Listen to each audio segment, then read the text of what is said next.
So I finally brought the ski home to the garage.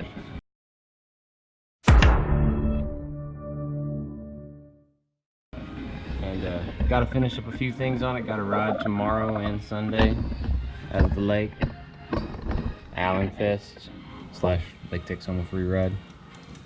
So I'm gonna start on the outside, working my way in. So first thing to do is do some zip tying, all your cables, because they kind of free roam, and you could pinch your electrical start stop in between there, or there's a lot of things that could happen and you're just preventing maintenance. So usually what I do is so right here on the bars I put a zip tie to pull the start stop cable or cord further down this way, and then I also zip tie it here to keep it away from that steering limiter.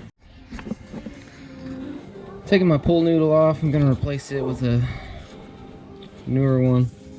This one's it's got like 4 years on it, I think. It's just, I mean, I run it because it would really suck to take that to the throat or the chest, or, you know, it's hard, you're soft, put some pad on it. So I got my new chin pad on. Haven't cut the zip ties, I gotta do some fabrication, gotta flatten this out because of my chin pad that doesn't have a pad on it, but it's gonna be hitting, so I'm gonna level it. Here's my old one. I mean, I don't have any purple on the ski, but I had this in the garage, so do got some blue on the ski. Semi-matches. A whole lot of support on the back side of this.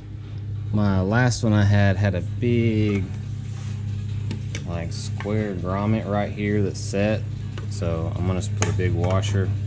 All this is to do is just spread the load out, so it isn't, you know, on this one point real close, just spreading the load.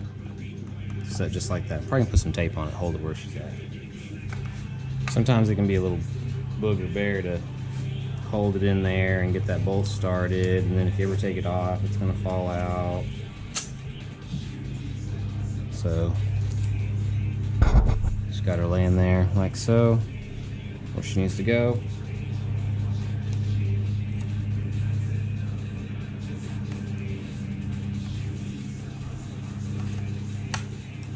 Right there. A little masking tape. And I just take a little screwdriver and just,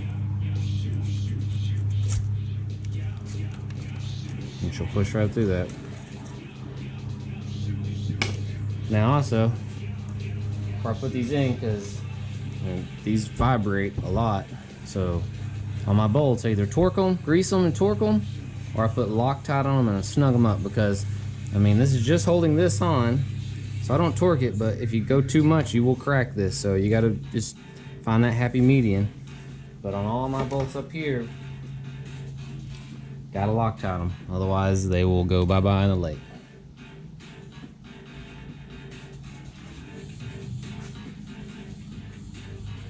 This really isn't Loctite, it's Fastenal off-brand Loctite. It actually smells really good. They put some kind of scent in it to make it smell pretty. I got my pole done. Got this clearanced. Yes. Alright. So, got my pole clearanced. Because this here is kind of, it's a pole pad, but it's a flimsy little pole pad, but it does the job. And it'll eventually clearance itself. I just didn't want the heavy hitting it. So got this clearance, brand new on this, double zip tied. My bolts, I have washers underneath on all of them, and then I Loctited them and I snugged them up. You'll start to hear it, not really crack, you'll start to hear it creak, and that's when you just, you know, stop. Eventually this little section here I will turf. Whenever I redo all this turf, I'll match the turf up here.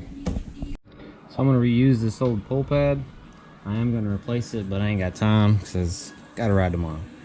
So I'm going to lightly glue it. Put it right there. It's time to do the fuel lines. So you have repulsor. It's right down there. It's connected to the hose. On the back side of the carb, right here, this is your fuel pump. That's where the pulsar goes. Then you go around from one of your pickups. This is a pickup, this is a pickup, this is a return.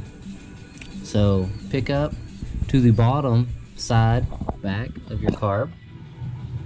And then the top curls around to the second carb. And then the second carb outlet comes back to the return.